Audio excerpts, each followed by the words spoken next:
C'est au centre des activités nautiques que l'on se retrouve pour ce premier Calais de foot pour cette saison 2020 et c'est un spécial Académie du football féminin de Nouvelle-Calédonie que l'on vous propose.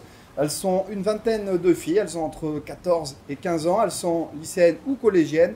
En tout cas, elles font toutes partie de la promotion 2020 de cette académie fédérale. Et eh bien, on se fait un plaisir de les retrouver ici au centre des activités nautiques, nouveau lieu de vie de l'académie, étant donné eh bien, pour l'instant la pandémie du coronavirus et le 6 qui est donc réquisitionné. Kamali Fitialata, bonjour. Bonjour. Vous êtes le responsable, tu es le responsable de ce projet fédéral d'académie. C'est ça, depuis maintenant, c'est sa deuxième année pour cette académie. Et puis on a la chance aussi d'accueillir avec nous Elodie Mej, qui est une de ces 19 académistes. Oui. Bonjour Elodie. Bonjour. Ça va? Oui, ça va. Tout va bien? Vous êtes bien ici au centre des activités nautiques? Oui, ça va. Bon, c'est pas comme au 6, mais c'est... Justement, Kamali, il a fallu un peu se réadapter en début d'année avec le 6, donc, qui, je le disais, est réquisitionné. Comment vous avez dû un peu se réorganiser au niveau de l'académie? Et puis ça va aussi te permettre d'embrayer un peu sur nous expliquer comment s'organise justement cette académie. On sait que vous jonglez beaucoup entre les terrains, entre les établissements scolaires et puis également ici le centre d'hébergement. Oui, donc l'une des qualités qu'on demande en général à un coach, c'est l'adaptation.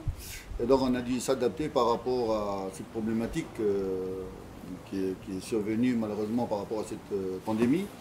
Donc du 6, on a dû se décentraliser ici au Cannes, au centre des activités nautiques.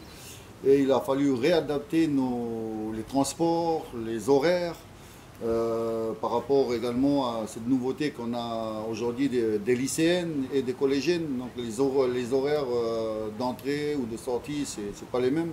Les centres d'entraînement maintenant pour les terrains, même c'est plus les mêmes. On s'entraîne le lundi et le vendredi du côté du centre d'entraînement de Païta et le mardi, mercredi et jeudi nous nous entraînons ici à Pentecôte. On voit à travers ça, Kamali, justement qu'il y a énormément même de logistique dans cette académie.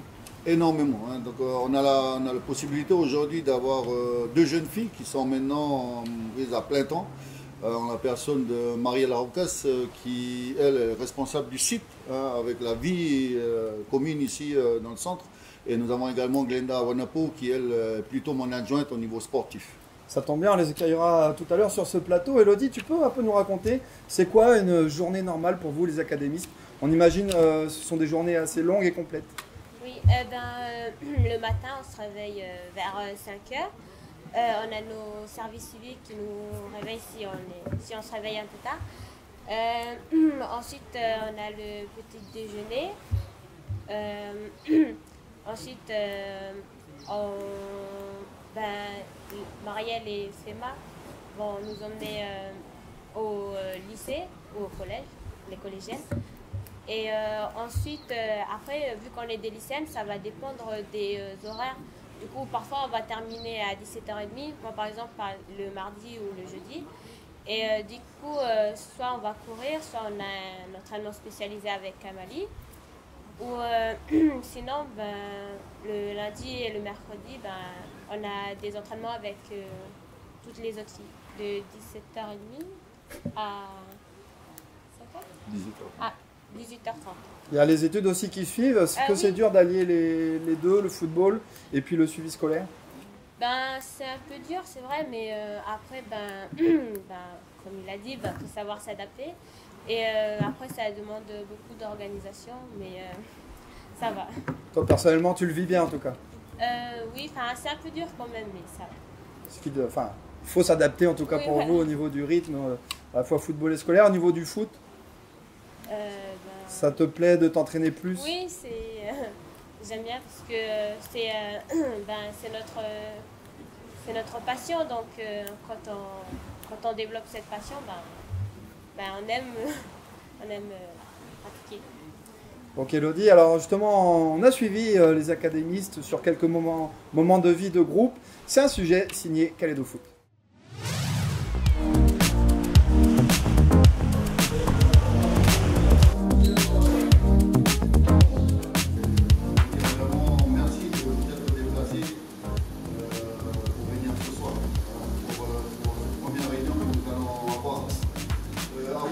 avant d'aller un peu plus loin, je voudrais d'abord voilà, on félicite les filles. Nous sommes rentrés aujourd'hui à l'académie pour la nouvelle saison 2019. Bravo les filles.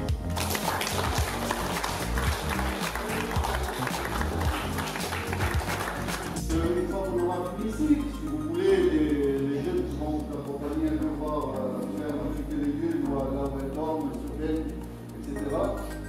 Là où on va faire les cours, là où on va... Le but de l'académie, c'est que vos filles atteignent un haut niveau. Et pour atteindre un haut niveau, il faut bosser, travailler. Et je vous le dis, les parents, ça va être dur pour nous.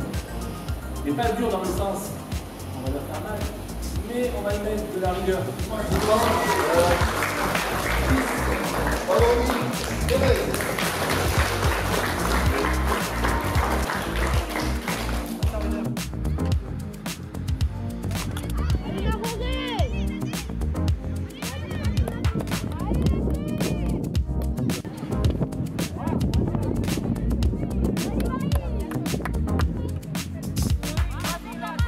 Allez, viens.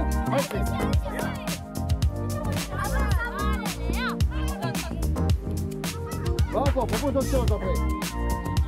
Oui, cette année, on a une petite difficulté supplémentaire par rapport à l'année dernière. C'est qu'aujourd'hui, on a des lycéennes. Par rapport à ces lycéennes, on a dû adapter nos heures d'entraînement. Donc aujourd'hui, malgré tout, on a quand même 5 séances terrain. Et sur ces 5 séances terrain, il y a 2 séances où les lycéennes ne sont pas avec nous. Ils ont un entraînement individualisé. Sinon, on s'entraîne du côté du centre technique de Païta et Pointe-Côte. Maintenant, la mairie de Nouméa nous a octroyé des créneaux ici à Pointe-Côte. Justement, de ces matchs que par exemple, vous avez joué d'Ocamo, c'est quelque chose que vous voulez mettre en place plus régulièrement cette année? Voilà, beaucoup plus régulièrement. On aimerait bien un minimum une fois tous les 3 semaines. Ça nous laisse le temps quand même de travailler un peu parce que notre objectif, c'est pas de former une équipe pour l'instant, c'est de la formation individuelle de la joueuse. Et donc on espère, voilà, tous les 3 semaines, faire une évaluation, voir où elles en sont, jouer contre des équipes féminines comme les lycéennes ici ou sinon contre des garçons. Bientôt, on va mettre un calendrier en place où on va jouer un peu plus régulièrement, mais ça sera plutôt la deuxième partie du calendrier.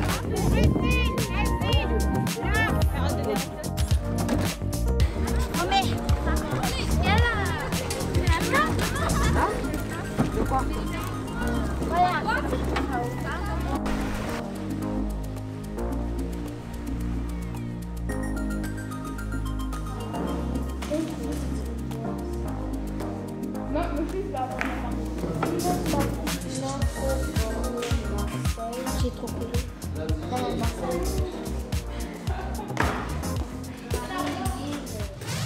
Alors vous l'avez vu, hein, les journées sont longues du côté de l'académie des féminines. On accueille sur ce plateau Marielle Aucas. Salut Marielle. Bonjour Romain.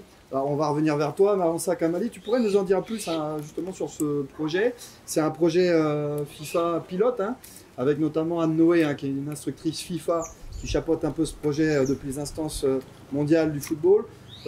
Comment est né un peu ce gros projet quand même, qui est un projet aussi pilote océanien, qui est arrivé ici en Calédonie depuis l'an passé?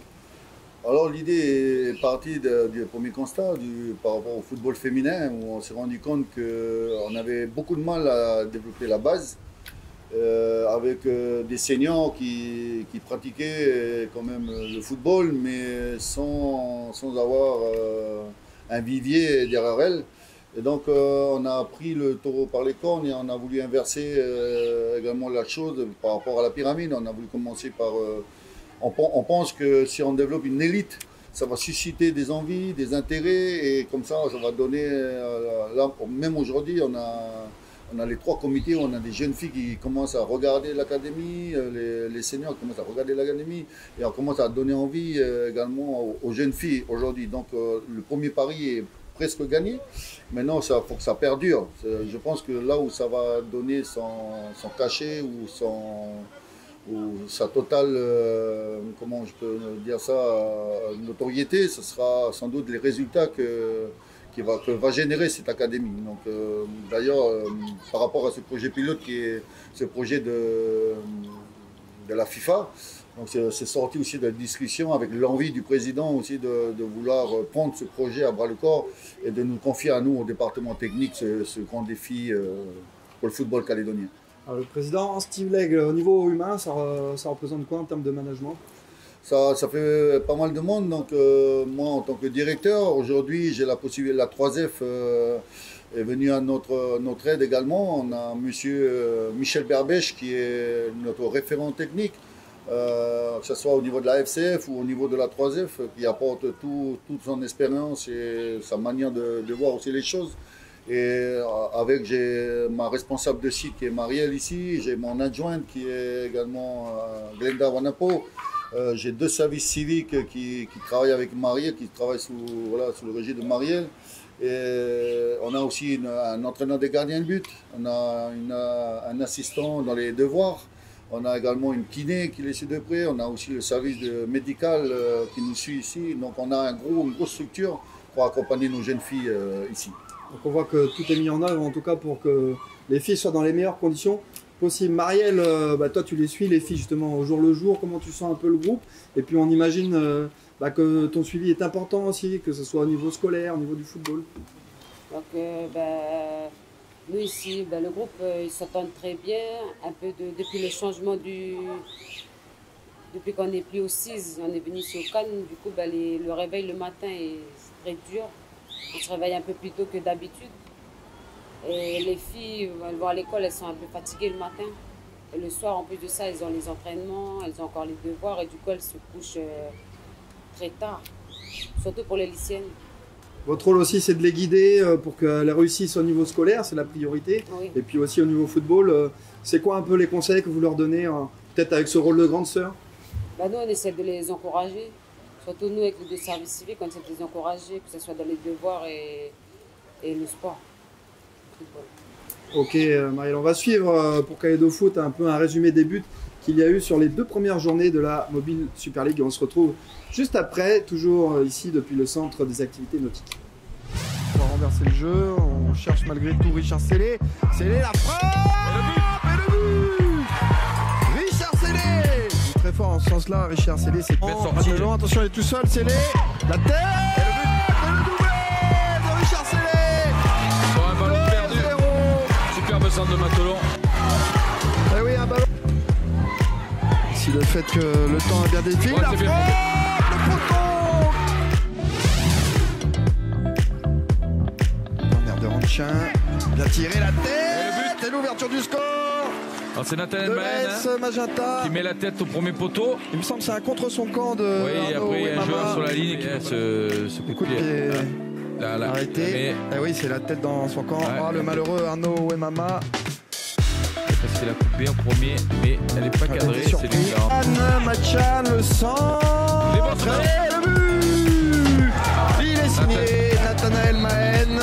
Et non, hors-jeu signalé, position de hors-jeu signalé par l'arbitre assistant. On voit cette image, on n'a pas forcément la position de Machan au départ de l'action, mais il semble largement hors-jeu. À l'arrivée, mais à l'arrivée, on ne le saura jamais, mais ouais. Sur les 3 premières journées, de gros. C'est bien fait. C'est un bon ballon. Et le but, le deuxième but. Quel ballon de Nathanaël Mahen pour Jean-Christophe Joka. Ça fait 2-0. Et ce corner à venir, bien tiré. La tête et le doublé pour Nathanaël Mahen. Non, c'est pas le doublé, pardon, parce que c'était lui qui était auteur de la passe décisive sur le deuxième but. Mais en tout cas, il est bien buteur. Il ouvre son compteur pour cette saison. Nathanaël Mahen. C'est bien devant le gardien. C'était bien tiré par Kevin Nemia, ce corner. 3-0 avec Nemia qui va chercher à nouveau Wadjoka. Jean-Christophe Wadjoka. Et le 4e, là, ils sont en train de craquer et d'exploser. Et doublé pour Jean-Christophe Wadjoka. On voit là, il était limite sur son intervention Wemama. Finalement, il est trop court. Ça revient vers Wadjoka. Le défenseur qui n'intervient pas, qui laisse passer dans bizarre parce qu'il pouvait la jouer, la dégager. Magnifique. Superbe le ballon avec Géno. Géno la frappe. Et le 5e. Et quel ballon de Nemia. Il n'a pas raté ses débuts. C'est une régalade. Il est très précis. Il y a eu beaucoup de pertes de balles. Il est bon ce ballon là. Nathanaël Mahen. Magnifique. petit. Et là, on dit toujours qu'un gardien hésite, il revient un peu. Mais bon, le geste, il faut le faire aussi. Hein, Superbe le geste. Ce ballon extérieur un peu piqué du gauche, magnifique.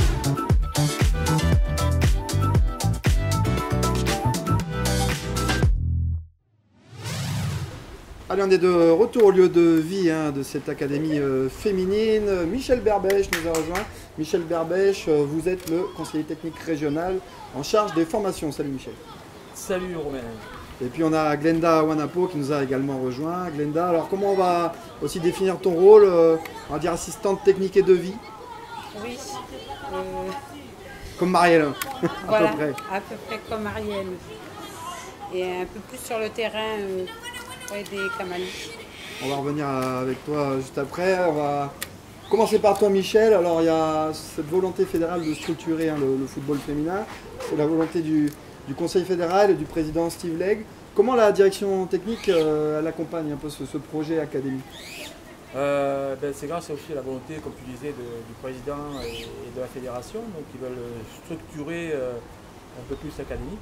Et donc le projet d'accompagnement se repose un petit peu sur les cadres techniques, voilà, sous différentes formes.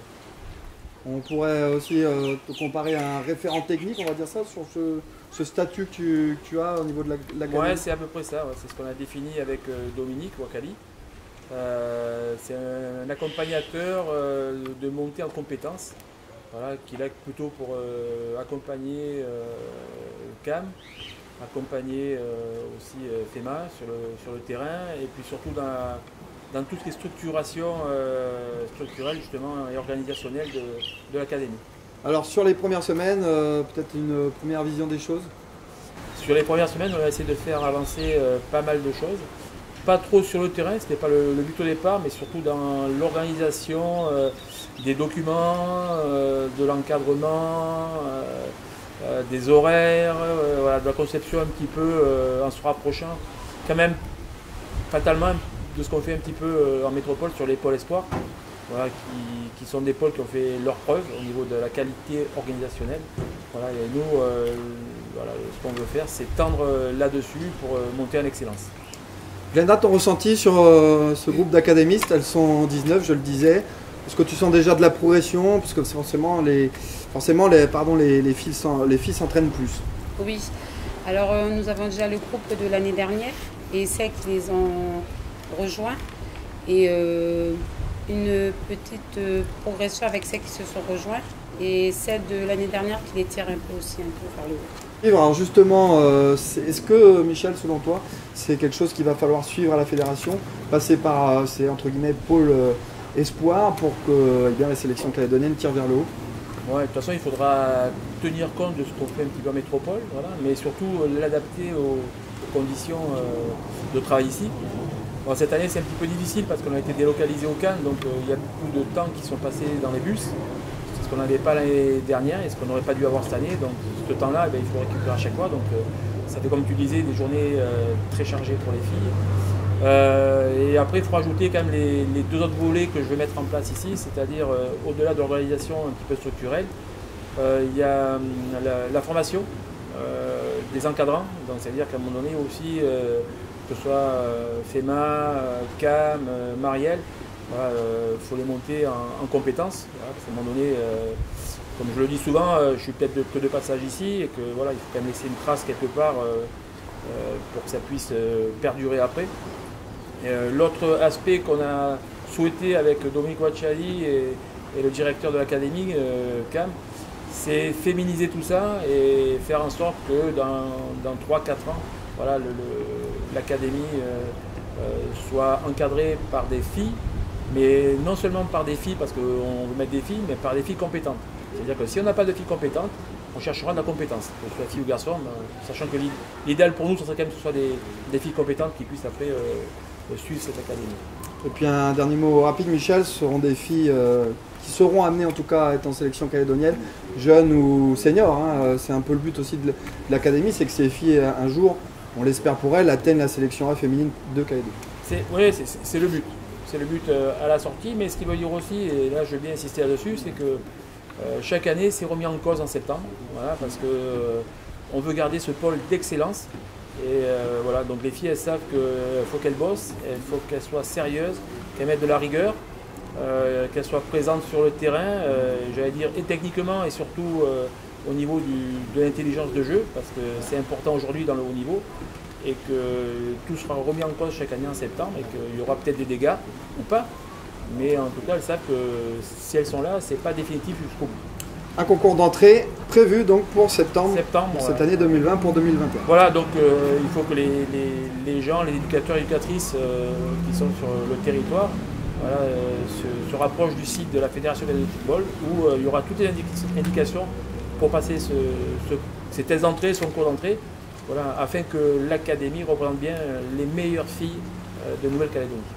Voilà, en tout cas, le message est passé. Merci Michel Berbèche, merci Glenda Wanapo, puis on remercie forcément aussi tout le staff de l'académie qui, au jour le jour, travaille avec ces 19 académistes. Merci à vous. Nous, on va conclure ce premier Calédo Foot plateau de la saison. N'oubliez pas, toutes les vidéos sont à retrouver sur la FCF TV, la chaîne YouTube de la Fédération calédonienne de football. À très bientôt.